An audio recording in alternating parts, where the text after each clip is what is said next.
Hello everyone. कैसे हो बच्चों? बढ़िया। बेटा, हमारा टॉपिक चल रहा था बैंक रिकंसिलिएशन स्टेटमेंट, और इसमें मैं आपको मीनिंग मैंने समझा दिया था। आपको कैश बुक, पासबुक बताई थी। चार चीजें मैंने बताई थी कि आपको हमेशा ध्यान रखनी है। कैश बुक की जो डेबिट साइड है वो डिपॉजिट को रिप्रेजेंट करती है, क्रेडिट साइड पेमेंट को। पासबुक की डेबिट साइड पेमेंट को, और पासबुक की क्रेडिट साइड रिसिप्ट को, डिपॉजिट्स को।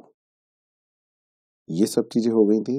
और आज हमने पढ़ने हैं पहले कॉजेज ऑफ डिफरेंसेस। मतलब ये जो कैश बुक है और पासबुक है, इनके जो बैलेंस हैं आप देख रहे हो स्क्रीन पे, दोनों सेम आ रहे हैं। लेकिन प्रैक्टिकल लाइफ में ऐसा नहीं होता है, इनमें डिफरेंसेस आ जाते हैं। वो डिफरेंसेस क्यों आ जाते हैं, किस वजह से आ जाते हैं, आज हम उनके बेटा रीजंस पढ़ेंगे। बहुत ही इंपॉर्टेंट है डिफरेंसेस के रीजन। देखिए, causes of differences in the balance as per cash book and passbook.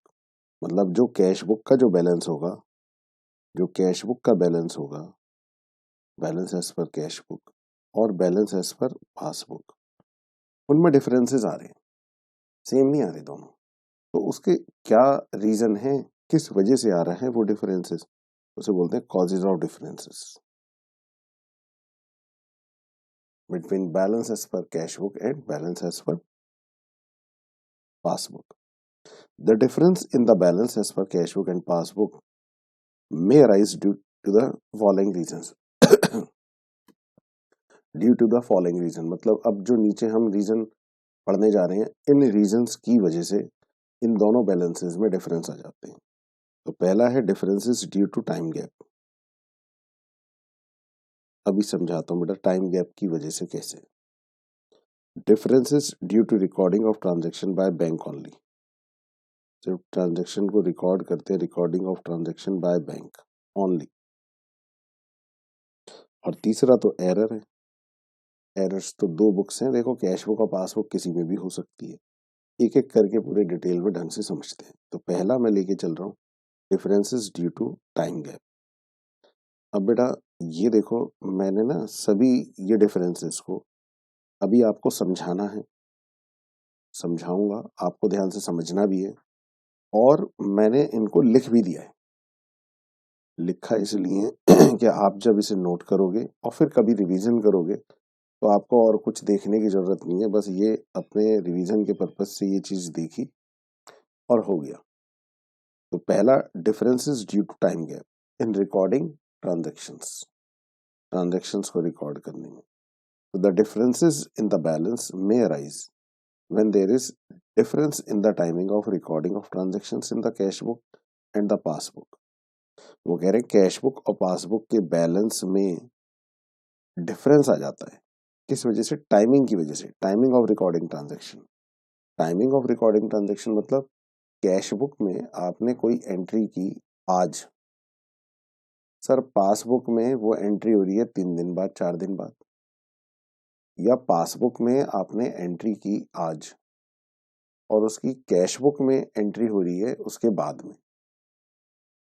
तो इसके लिए ना एक बात समझना, ये जो टाइमिंग डिफरेंस है ये भी आपको तब समझ में आएगा कि ये जो सबसे पहला स्टेप क्या होता है। अगर कोई एंटरप्राइज अपना बैंक रिकंसिलिएशन स्टेटमेंट बना रही है, पहली चीज तो बैंक रिकंसिलिएशन स्टेटमेंट कौन बनाता है?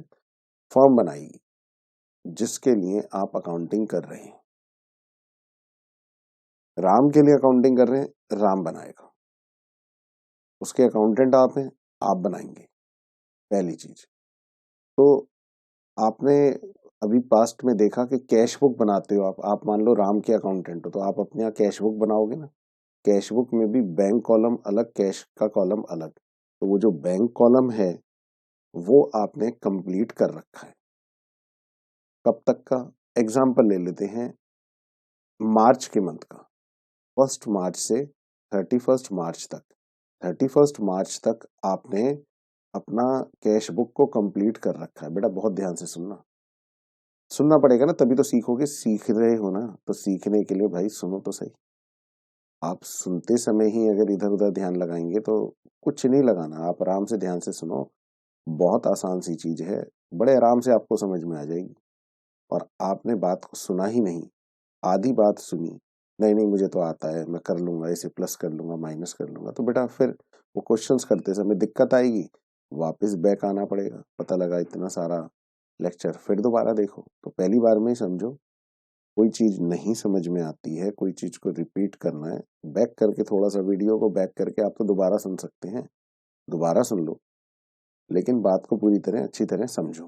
ठीक है, तो इधर उधर बिल्कुल ध्यान नहीं देना कि क्या बातें चल रही हैं कहीं, आप पूरा ध्यान वीडियो लेक्चर पे लगाओ, पूरी बात ध्यान से सुनो। मैं आपको बता रहा था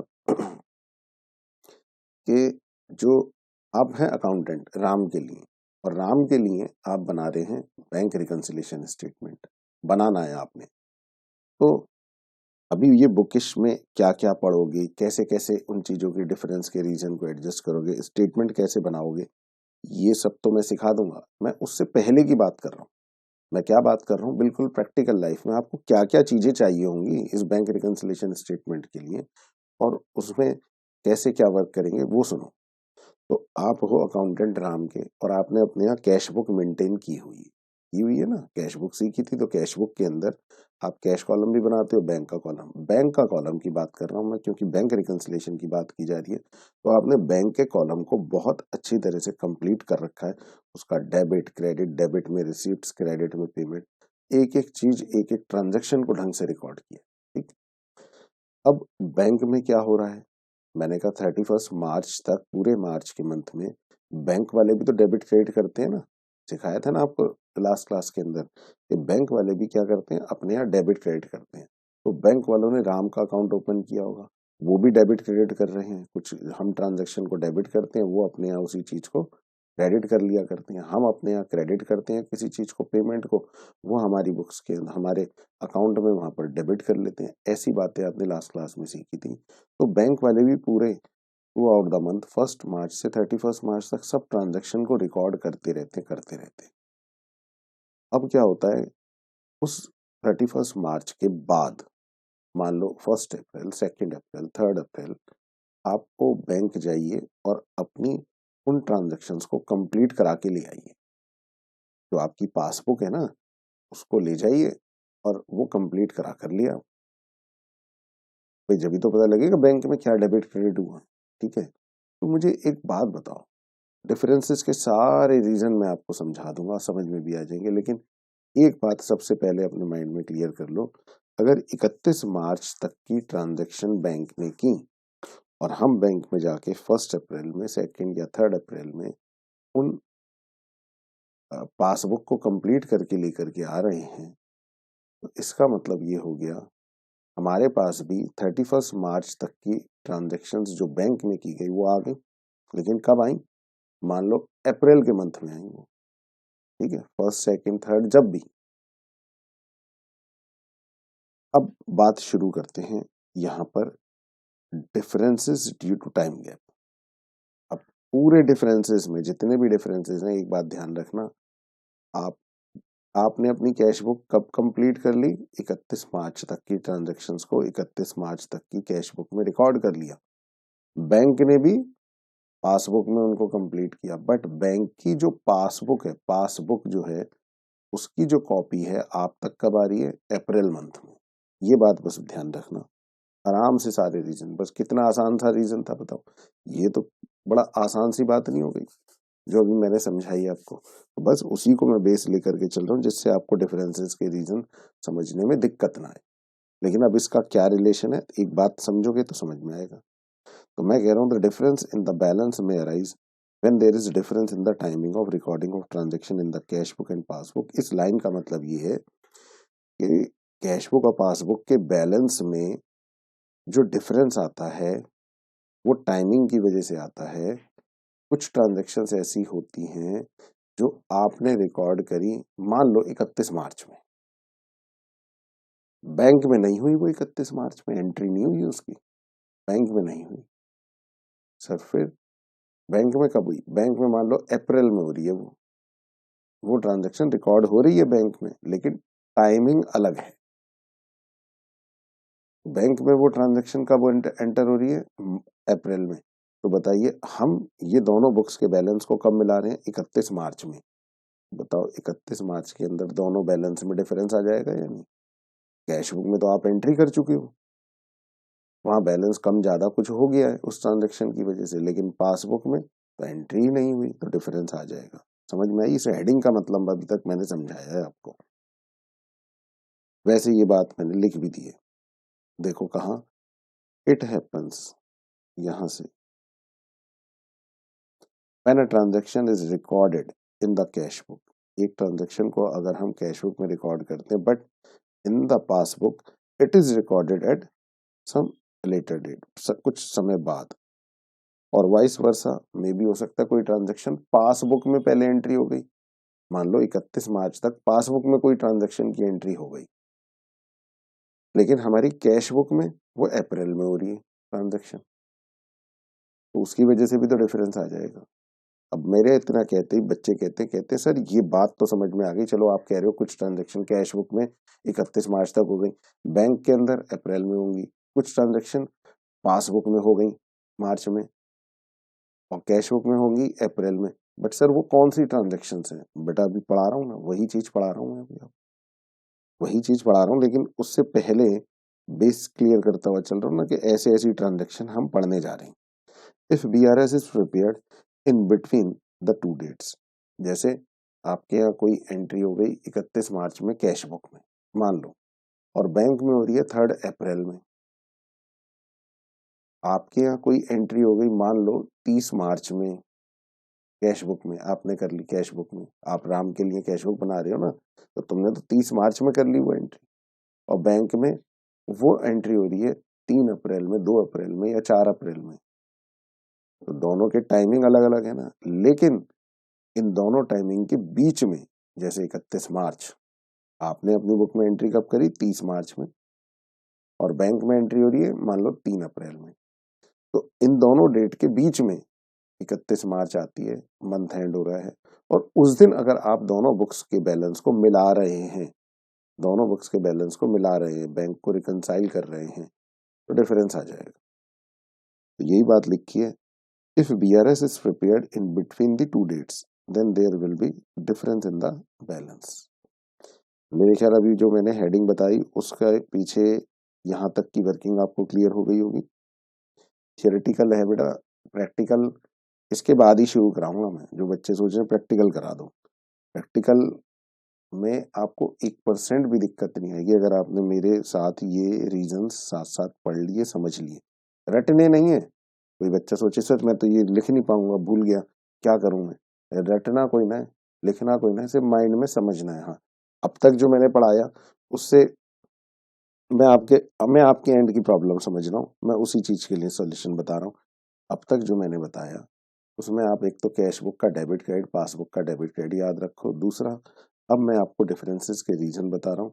डिफरेंस के रीजन में मैंने अब तक एक बात बताई, भाई कुछ ट्रांजेक्शन होती हैं कभी कैश बुक में जल्द पहले हो जाती है, पासबुक में बाद में होती है, कुछ ट्रांजेक्शन पासबुक में पहले हो जाती है, कैश बुक में बाद में होती है, और इन दोनों डेट के बीच में अगर हम BRS बनाएं तो डिफरेंस आएगा दोनों बैलेंस में। बस पिछली क्लास का भी और आज का भी अब तक नेट कंक्लूजन ये है, तो ये बस बात ध्यान रखनी है।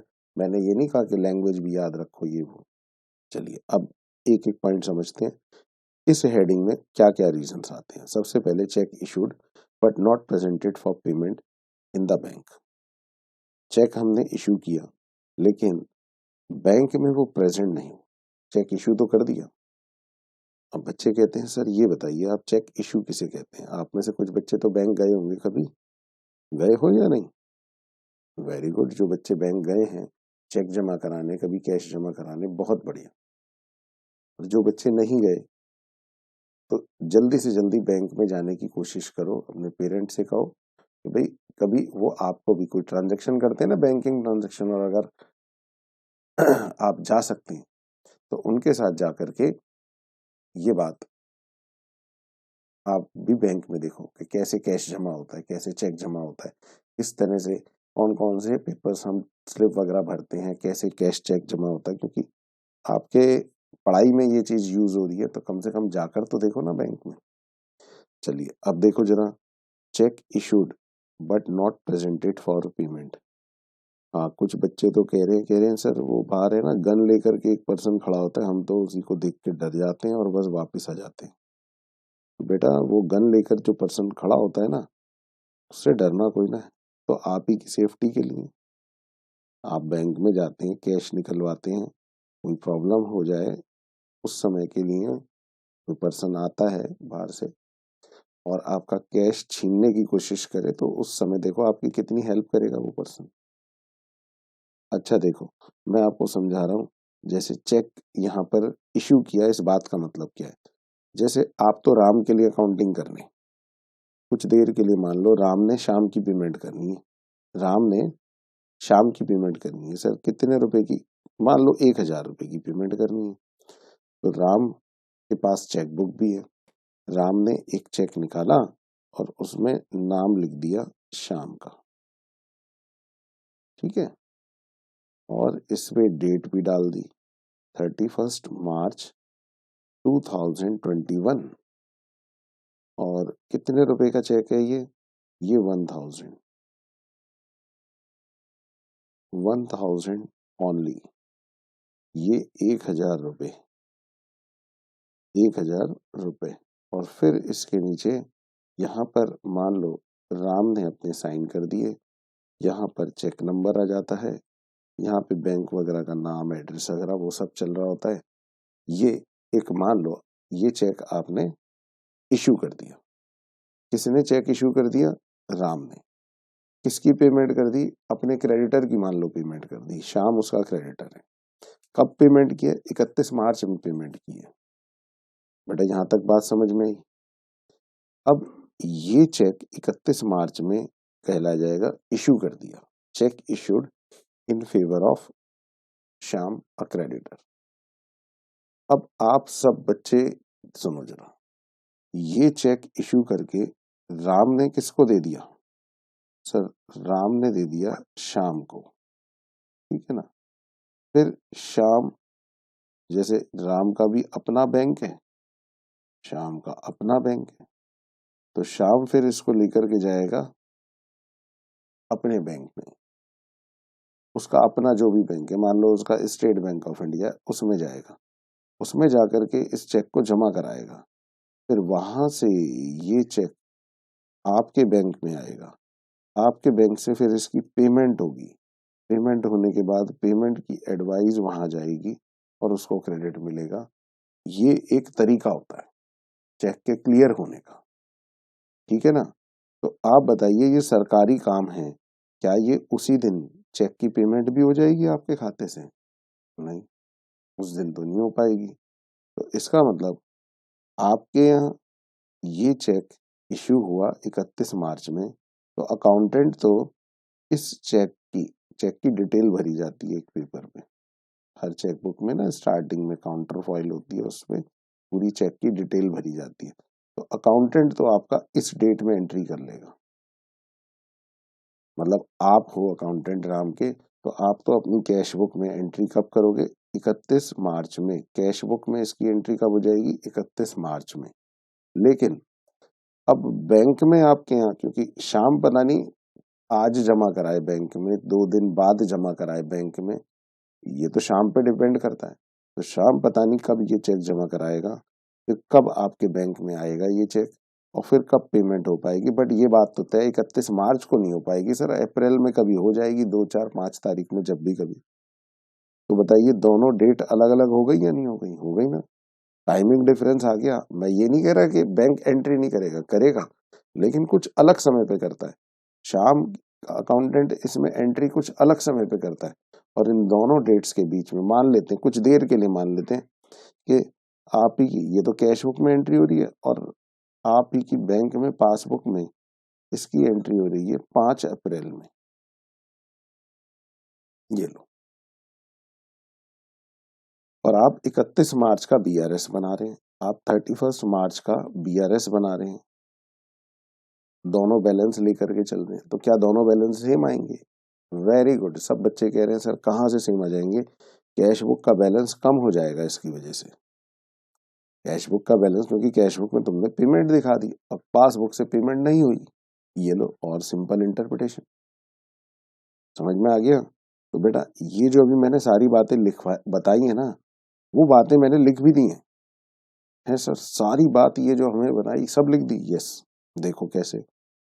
When a cheque is issued to a creditor, theory को भी ना मैंने इस तरह से एक एक पार्ट में उसको डिवाइड कर दिया, थोड़ा आपको आसान हो जाए पढ़ना। वो रनिंग में थियोरी होती है ना, कई बार बच्चों को लगता है अरे रे कौन पढ़े, तो बेटा देखो, when a cheque is issued to a creditor, जब हम कोई पेमेंट का चेक इशू करते हैं क्रेडिटर को, it is immediately recorded in the cash book. अभी जैसा मैंने बताया ना, immediately recorded in the cash book, 31 मार्च को इशू हुआ, 31 मार्च की डेट में ही कैश बुक में इसकी एंट्री हो जाती है। तो this reduces the bank balance in the cash book by the said amount. इसकी वजह से क्या होगा, 1,000 रुपए का जो अमाउंट था हमारा चेक का, 1,000 रुपए से हमारी कैश बुक का बैलेंस कम हो जाएगा। This reduces the bank balance in the cash book. समझ में आ रही है ना बात? बट दूसरी तरफ देखो जरा, bank records it in the passbook only when such cheque is presented to the bank for payment. हाँ सर, आपने बताया था यहाँ कि राम ने चेक दे दिया पहले शाम को, शाम अपने बैंक में गया, वहां से वो बैंक से, और शाम के बैंक से राम के बैंक में पहुंचा, बैंक में प्रेजेंट हुआ, तब जाकर के कहीं बैंक में अकाउंट से पेमेंट होगी। ठीक है। Now there is a time gap between entry in the cash book and the passbook. हाँ सर, बिल्कुल सही। कैश बुक में एंट्री 31 मार्च में हो गई, पासबुक में एंट्री 5 अप्रैल में हुई है। मैं एक एक पॉइंट को आपको देखो उस पॉइंट से को रिलेट कर रहा हूँ।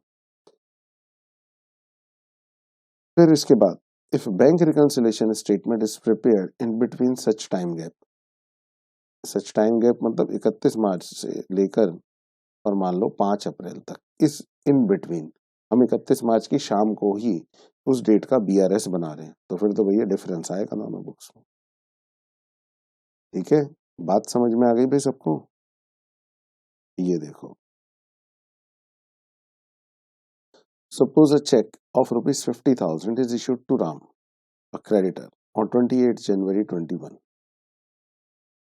मान लो आप अपनी बुक के लिए, आपकी बुक्स के लिए ये एक एग्जांपल दिया है, और ऊपर वाला एग्जांपल खत्म, अब ये वाला पढ़ो। Suppose a cheque of ₹50,000 is issued to Ram, a creditor, on 28 January 2021। 28 जनवरी में एक चेक इशू किया राम के फेवर में, राम की पेमेंट कर दी 50,000 रुपए की, and this cheque is presented for payment in the bank on 3 Feb। अब बताओ, 28 जनवरी का चेक अगले महीने की 3 तारीख को बैंक में प्रेजेंट हुआ पेमेंट के लिए। In the given case, issue of this cheque will be recorded in the cash book on the date of issue. जिस डेट इशू हुआ उसी दिन ये 28 जनवरी में कैश बुक में तो एंट्री हो जाएगी, बट बैंक में एंट्री कब होगी? वेरी गुड, 3 Feb में। It means if BRS is prepared on 31 जनवरी, अगर हम 31 जनवरी में, इन दोनों डेट के बीच में 31 जनवरी में बीआरएस बना रहे हैं, तो क्या होगा? Bank balance shown by the cash book will be less by 5,000 due to 5,050। Cheque of 50,000 issue हुआ है, इसको 50,000 कर लो भाई, ये हो गया 50,000, तो will be less by 50,000 due to this reason.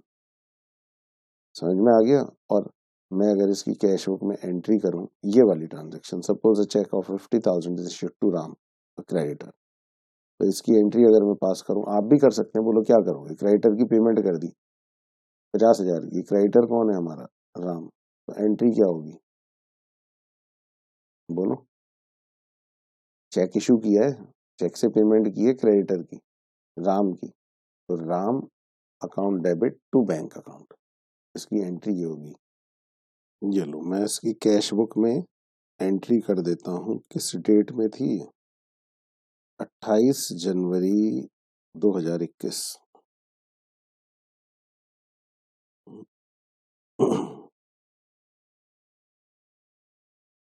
28 जनवरी 2021। ठीक है, बाय राम, क्योंकि क्रेडिटर का नाम दिया है ना, तो उसी से पेमेंट करोगे, Ram account debit to bank. तो कैश बुक के बैंक कॉलम में आप इसकी एंट्री कर लेंगे 50,000। ठीक है, पासबुक में कोई एंट्री ही नहीं हुई इस चेक की, और एज्यूम करो अगर मान लो दोनों बुक्स में 2-2 लाख रुपए बैलेंस आ रहा था इस ट्रांजैक्शन से पहले, तो इसमें तो अभी भी 2 लाख आएगा, इसमें 1.5 लाख हो जाएगा। ठीक है, तो ये आपके पास एक रीजन आ गया। मेरे ख्याल से आपको बहुत अच्छी तरह क्लियर हो गया होगा। देखो दोनों बैलेंस में डिफरेंस आ रहा है। बैलेंस में डिफरेंस जैसे मान लो, इधर देखो, टू बैलेंस ब्रॉट डाउन, इस ट्रांजैक्शन के होने से पहले मान लो 2 लाख का बैलेंस है इससे पहले, और पासबुक में भी बैलेंस यही चल रहा है हमारा, by balance brought down 2 lakh रुपए। दोनों बैंक बैलेंस दोनों क्लियर है ना, कैश बुक और पासबुक दोनों के बैलेंस कितने थे इस ट्रांजैक्शन के होने से पहले? 2 लाख मान लो। अब ये ट्रांजैक्शन आपकी सिर्फ कैश बुक में हुई है, पासबुक में नहीं हुई, तो इस समय कैश बुक का बैलेंस अगर आप देखें तो 1,50,000 आ गया, पासबुक में वही बना हुआ है 2 लाख रुपए। तो कैश बुक का बैलेंस कम हो गया ना, यही बात लिखी थी, less by 50,000 due to this reason. यहाँ तक हो गया क्लियर? तो एक काम करो, आप है ना यहाँ से लेके यहाँ तक पहले अगर नोट कर लो, मैंने यहाँ से आज स्टार्ट किया, difference due to time gap in recording transaction, और मैं ये सब हटा देता हूँ, कंफ्यूजन ना हो कि भाई सर क्या क्या चीजें हमें नोट करनी है।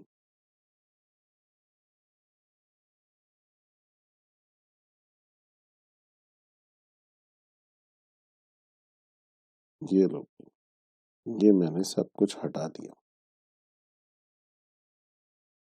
अब आपकी नोटिंग के लिए एकदम क्लियर है। ये लो, यहाँ से नोट कर लो,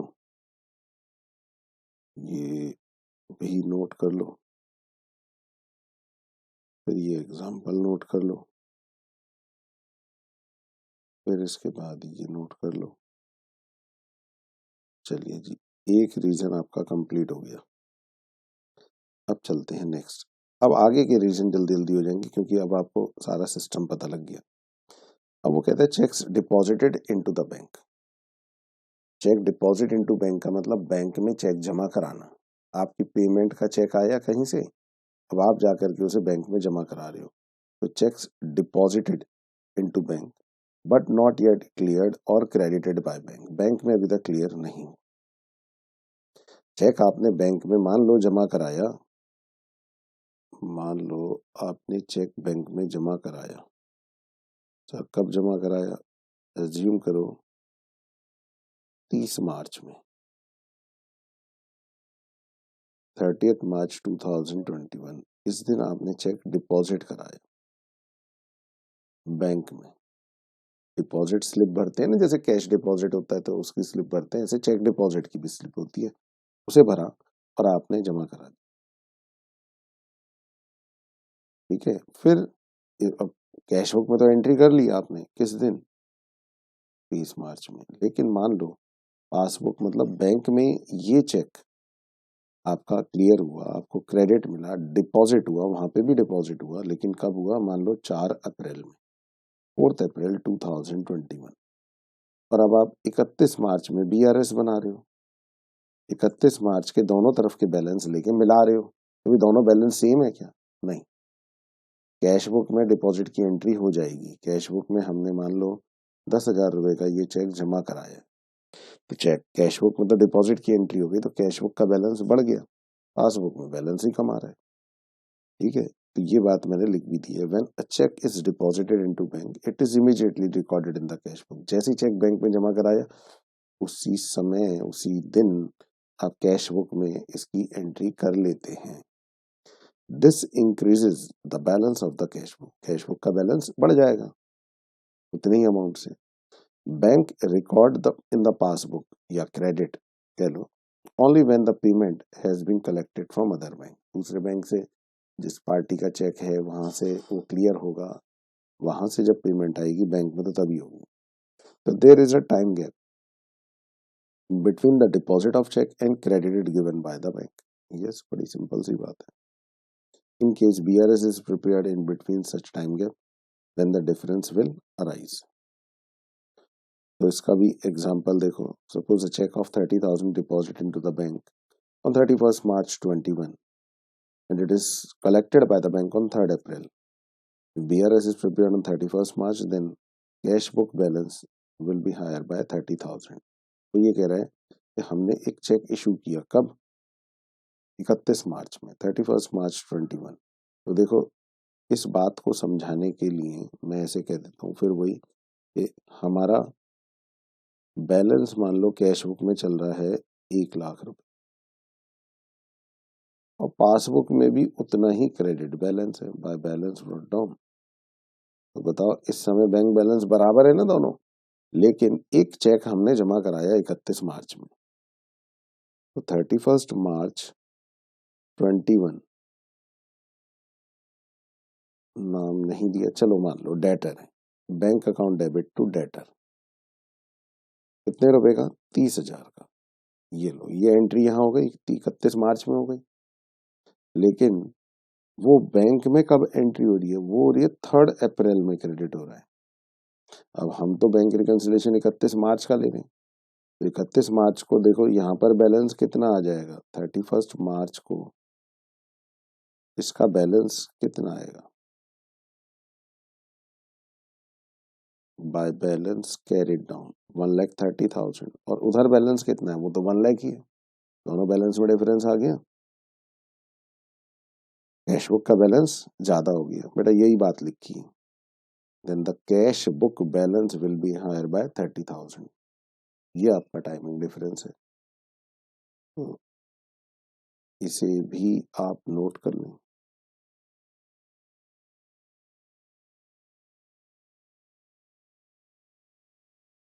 बेटा वर्ड मीनिंग क्लियर हो रहे हैं, चेक डिपॉजिट क्या होता है, चेक इशूड क्या होते हैं, ये वर्ड मीनिंग है ना, नॉर्मली बच्चों को फिर वरना दिक्कत करते हैं भाई क्या है ये वर्ड के मतलब।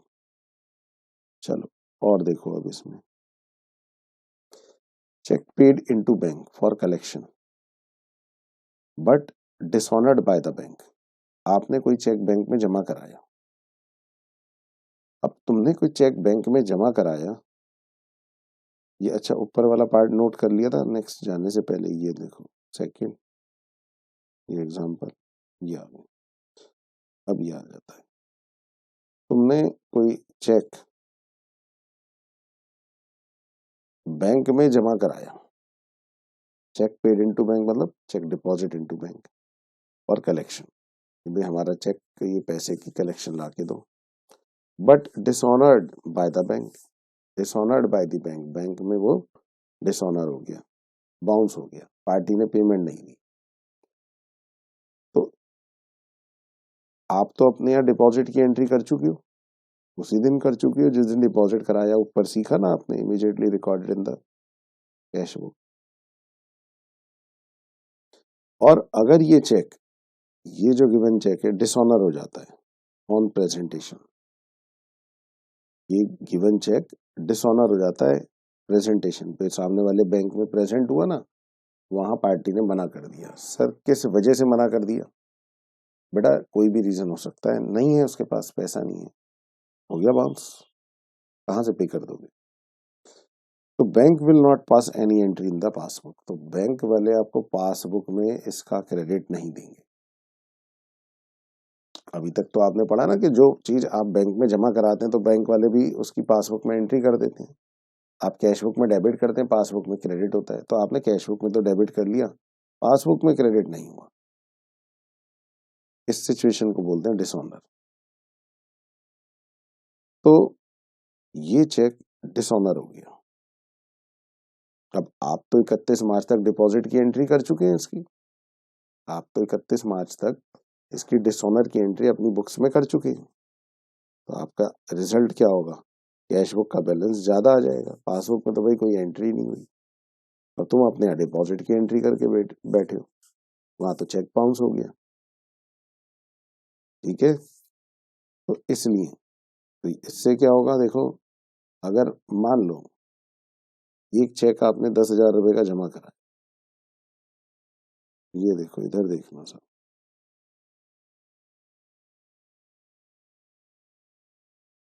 30 मार्च, 30 मार्च 2021, इस डेट की एंट्री है, बैंक टू डेटर 10,000। बस आपने तो डेटर के नाम की एंट्री कर दी।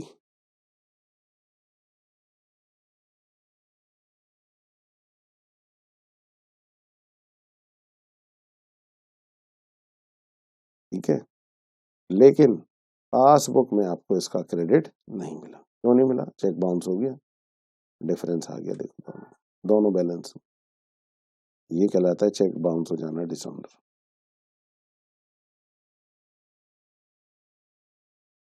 चलो यहां तक नोट कर लिया ना।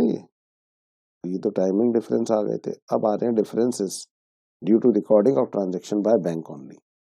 अब बड़े सीधे सीधे, अब एक तरफ एंट्री होती जाएगी बस बैंक में, जो भी ट्रांजेक्शन आएगी ना उसकी एंट्री सिर्फ बैंक में हो रही है। जैसे 31 मार्च तक मैंने बताया था ना स्टार्टिंग में, 31 मार्च का आप रिकंसिलेशन बना रहे हैं, 31 मार्च तक की आपने कैश बुक में एंट्री कर ली, 31 मार्च तक बैंक वालों ने एंट्री कर ली कुछ ट्रांजेक्शन की। लेकिन कुछ ट्रांजेक्शन ऐसी हैं जो बैंक वालों ने अपने यहाँ की है, सिर्फ अपने बैंक अकाउंट में, हमारे बैंक अकाउंट में, मतलब पासबुक में उसकी एंट्री हो गई है। ऐसी ट्रांजेक्शन पढ़ने जा रहे हैं, लेकिन उसकी कैश बुक में एंट्री नहीं हुई। सर क्यों नहीं हुई? भाई 31 मार्च तक बैंक वालों ने एंट्री कर दी, हम अपनी पासबुक को कंप्लीट कराएंगे, फिर अप्रैल में या 2 या 3 अप्रैल को कंप्लीट करा के लाएंगे, तब उसे पढ़ेंगे, दोनों बुक्स को सामने रखेंगे, तब देखेंगे अरे ये कौन कौन सी एंट्रीज हैं जो कि बैंक वालों ने कर दी और हमारी बुक में है ही नहीं, क्योंकि हमें तो पता अब लग रहा है, अप्रैल में पता लग रहा है। ये रीजन होता है। ठीक है, तो इस वजह से डिफरेंस आ जाता है 31 मार्च में। डिफरेंस के तो रीजन पढ़ रहे हैं। आप समझ में आया क्या पढ़ने जा रहे हैं? कि कुछ ट्रांजेक्शन ऐसी हैं जो बैंक वालों ने 31 मार्च तक अपनी बुक में एंट्री कर ली, वो डेबिट क्रेडिट कुछ भी हो सकती है, वो भी पढ़ेंगे कौन सी है, लेकिन उनकी एंट्रीज कैश बुक में नहीं हुई 31 मार्च में, तो डिफरेंस आ ही जाएगा। The difference in the bank balance में arise when a transaction is recorded by bank in the passbook but it is not recorded in the cash book. As such transaction is not known to the account holder। 31 मार्च तक पता ही नहीं था account holder को कि भाई क्या है ये transaction. For example bank charges, bank charges, interest charge, interest allowed, ये सब बैंक वाले आपके बैंक चार्जेस भी लगाता है, आपसे चार्ज करता है पैसा। मान लो कोई चेक बाउंस हो गया, उसके ही चार्जेस है, तो बैंक कुछ चार्जेस चार्ज करता है आपसे, इंटरेस्ट चार्ज करता है आपसे, इंटरेस्ट अलाउ भी करता है आपको। Such transactions are recorded in the cash book only when the passbook is received from the bank। अच्छा, अभी मैंने ऊपर बताया था ना ये ट्रांजैक्शन कब होती है कैश बुक में रिकॉर्ड? जब आप पासबुक ले आए बैंक से, मतलब अपनी पासबुक को कंप्लीट करा लाए। It means the given transaction are first recorded in the passbook. इसका मतलब ये हुआ ये सब ट्रांजैक्शन पहले कहाँ रिकॉर्ड होती है? पासबुक में, and thereafter on receipt of passbook they are recorded in the cash book. अब वो कौन कौन सी ट्रांजैक्शन है वो पढ़ने जा रहे हो। अब जैसे interest allowed by bank, bank ने इंटरेस्ट दिया, तो आप जानते हैं इसकी एंट्री कहाँ हो जाएगी? Bye interest. पासबुक में क्रेडिट हो गई, मान लेते हैं एग्जांपल ऐसे 500 रुपए का इंटरेस्ट मिला, वहां एंट्री हो गई, कैश बुक में एंट्री नहीं है, डिफरेंस आ गया। Bank charges and interest charge by bank, bank वाले चार्ज कर रहे हैं, सारी एंट्रीज देखना पासबुक की तरफ ही होंगी, कैश बुक में है ही नहीं, तो बैंक ने बैंक चार्जेस चार्ज करे, तो टू बैंक चार्जेस आपके अकाउंट में डेबिट कर देगा। मान लो 50 रुपए के बैंक चार्जेस हैं, इंटरेस्ट भी चार्ज किया, इंटरेस्ट चार्जेस मान लो 100 रुपए। अब पता लगा पासबुक में देखो डेबिट हो गया, कैश बुक में एंट्री नहीं है, दोनों बैलेंस में डिफरेंस आ जाएगा। Interest and dividend collected by bank. हाँ जी बेटा, इंटरेस्ट और dividend collected by the bank, next reason है ना। तो बैंक वालों ने आपका इंटरेस्ट और डिविडेंड कलेक्ट किया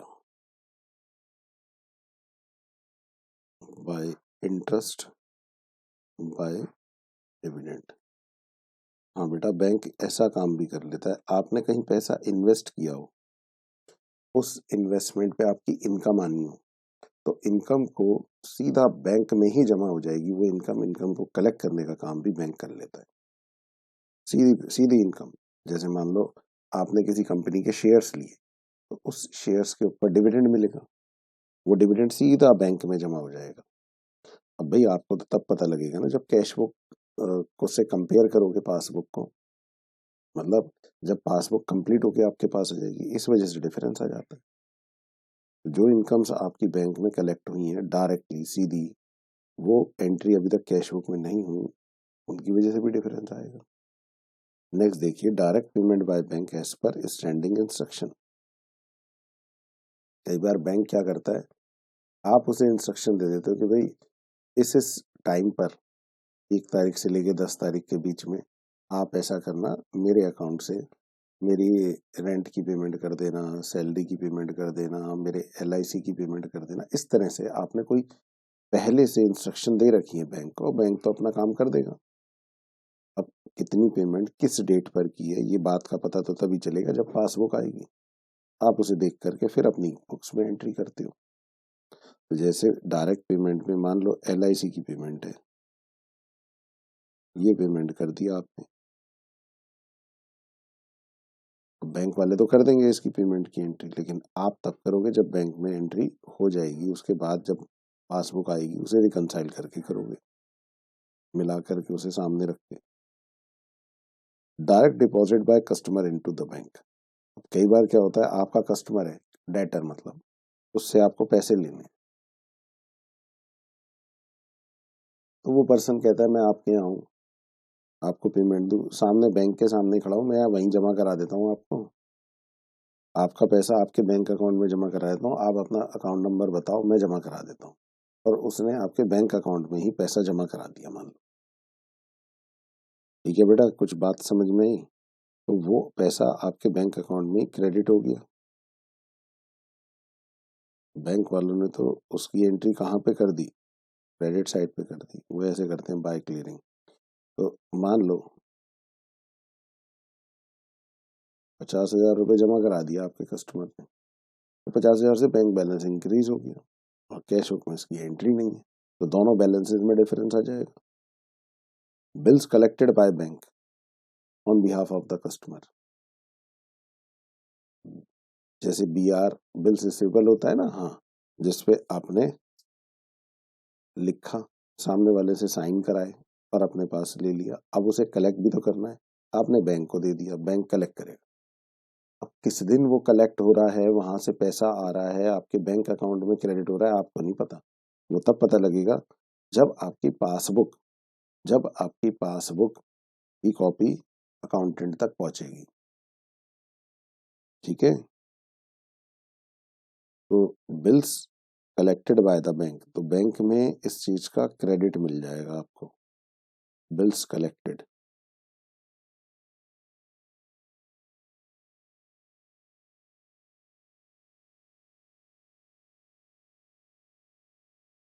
मान लो 2,000 का बिल कलेक्ट हुआ, 2,000 का आपको क्रेडिट मिल गया। अब लेकिन आपकी कैश बुक के अंदर अभी इसकी एंट्री नहीं है, वो तभी पता लगेगी जब नेक्स्ट मंथ में आप पासबुक को कंप्लीट करा के लाएंगे, तभी कर पाएंगे आप यहाँ entry. Dishonour of bill discounted with the bank. हाँ, हाँ जी बेटा, dishonour of a bill discounted with the bank, ये भी आपका डिफरेंस का रीजन है। आपने बिल डिस्काउंट कराया बैंक से, तो देखो होता क्या है उसमें, आपने अगर बिल बैंक से डिस्काउंट कराया, तो मान लो एज्यूम करो 9,000 का बिल था, तो बैंक वालों ने आपको 8,800 रुपये का क्रेडिट दिया, आपने भी अपने यहाँ 8,800 रुपये की डिपॉजिट की एंट्री कर ली। ये तो हो गया डिस्काउंट कराते समय कि आपको पैसा मिला, दोनों तरफ एंट्री हो गई, लेकिन अब ये बिल आगे चल के आपका डिसऑनर हो गया। तो जैसे डिसऑनर हुआ, डिसऑनर का मतलब पार्टी ने पेमेंट नहीं की, तो बैंक ने तो आपको पैसे दे दिए पहले ही, और आपने कहा ठीक है इस बिल की पेमेंट ले लेना पार्टी से जो ड्रॉई है, उसने पेमेंट नहीं की, तो बैंक वालों ने वापस आपके अकाउंट से चार्ज कर लिए, देखो डेबिट कर लिया, लेकिन आपके यहाँ इसकी एंट्री डिसऑनर की नहीं है। तो ये भी एक डिफरेंस का रीजन हो गया, समझ में आया? अब आते हैं differences due to error in recording of transaction. ये बड़ा आसान सा काम है भाई, ये जो नेक्स्ट थर्ड रीजन है ना, इसमें तो आप ये समझो कि जैसे कैश बुक और पासबुक, दो बुक्स बन रही हैं, अरे किसी में भी गलती हो सकती है, बनाने वाले तो इंसान है। कैश बुक में भी गलतियां हो जाती हैं, कभी पासबुक में भी गलतियां हो जाती हैं, और उन गलतियों की वजह से डिफरेंस आएगा। बच्चे कहते हैं सर समझ में नहीं आया, गलती मतलब कैसे क्या? अरे भाई आपने मान लो 50,000 का चेक बैंक में जमा कराया और अपने यहाँ एंट्री कर ली 5,000 से, डिपॉजिट की एंट्री। अरे भाई बैंक वाले तो आपको 50,000 का ही क्रेडिट दे रहे हैं, लेकिन अपनी बुक में आपने एंट्री कितने से कर दी? 5,000। तो ये डिफरेंस का रीजन हो जाएगा। तो इस तरह से कई तरह की एरर हो सकती हैं, जो कभी कैश बुक में हो सकती हैं, कभी हो सकता है पासबुक में हो। यही बात लिखी है, इसकी वजह से डिफरेंस आ जाएगा। Sometimes the difference in the balance में arise due to errors committed in recording transactions in the cash book and in the passbook। Passbook या कैश बुक कहीं पे भी एरर हो जाती है, उसकी वजह से डिफरेंस आएगा। बट एरर कौन सी होती है? Error committed by firm in regarding transaction. अब देखो कैश बुक में कौन कौन सी एरर्स हो जाती हैं, ये आप सोच रहे हो ना, तो कुछ एग्जांपल के तौर पे मैंने लिखी है। चेक्स इशूड, चेक इशू किया, पेमेंट करी, किसी को चेक दे दिया कि भाई जाओ तुम्हारी पेमेंट अब बैंक से हो जाएगी, बट अपनी कैश बुक में रिकॉर्ड करना भूल गए। भाई बैंक से तो पेमेंट हो गई, आपके यहाँ कोई एंट्री नहीं है उसकी, डिफरेंस आएगा। बैंक वाले कोई ना गलती करेंगे, वो तो पर्सन जाएगा बैंक में अपने जमा कराएगा, आपके बैंक में वो चेक लग जाएगा, वहां से पेमेंट हो जाएगी, बैंक में एंट्री हो गई, आपकी एंट्री नहीं है, मतलब आपकी कैश बुक में। फिर दूसरा, cheque deposit in the bank but omitted to be recorded in the cash book. Cheque deposit किया, चेक कहीं से आया था कलेक्शन का, बैंक में जमा कराया, अब भाई अपनी कैश बुक में तो लिखो, कैश बुक में लिखना भूल गए, ये भी डिफरेंस आ जाएगा। एरर है ना, गलतियां हैं। एरर इन टोटलिंग, अब बताओ टोटल लगाने में गलती कर दी, टोटल लगाया वो गलत कर दिया, या बैलेंस निकालने में गलती कर दी बैंक कॉलम में, तो बताओ कैश बुक तो कुछ और बैलेंस शो करने लगेगी, पासबुक में कुछ और आ रहा है बैलेंस। ऐसे कुछ एरर हैं, errors committed by bank. Wrong debit और credit in the firm's account, जिस फर्म के लिए आप अकाउंटिंग कर रहे हो उसके डेबिट क्रेडिट में वो गलती कर दी, रॉन्ग डेबिट और क्रेडिट, कुछ गलत अमाउंट गलत अमाउंट डेबिट कर दिया, कुछ गलत अमाउंट क्रेडिट कर दिया फर्म के अकाउंट में। हालांकि वो बाद में रिवर्स कर देते हैं, लेकिन अब मान लो 31 मार्च में आपके अकाउंट में, 31 मानते हुए चलो 31 मार्च का हम रिकंसिलेशन बना रहे हैं, तो 31 मार्च में आपके अकाउंट में 10,000 रुपए डेबिट कर रखे, गलती से कर दिए थे, माना कि अप्रैल में उसे सही कर दिया, लेकिन उस दिन तो बीआरएस बनाते समय तो वो डिफरेंस आने लगा ना उस गलती की वजह से। रिकॉर्डिंग बैंक चार्जेस और इंटरेस्ट मोर देन वंस। अरे भाई बैंक चार्जेस है, इंटरेस्ट है, आप एक बार एंट्री करो, दो बार एंट्री हो गई, बैंक चार्जेस दो बार आपके अकाउंट से चार्ज कर लिए, इंटरेस्ट आपके अकाउंट में दो बार चार्ज कर लिए। ठीक है भाई, बात समझ में आ गई ये पूरी? तो ये थे हमारे पास डिफरेंसेस के रीजन, इन्हें नोट भी कर लो आप। ये एक तो मैंने बताए थे, differences due to recording of transaction by bank only, interest allowed, ये दूसरा बैंक चार्जेस, तीसरा इंटरेस्ट और dividend, direct payment, direct deposit by customer, bills collected, dishonour of bill discounted with the bank, differences due to error in recording of transaction। ये हाँ जी बेटा, यहाँ तक बात क्लियर हुई? ओके।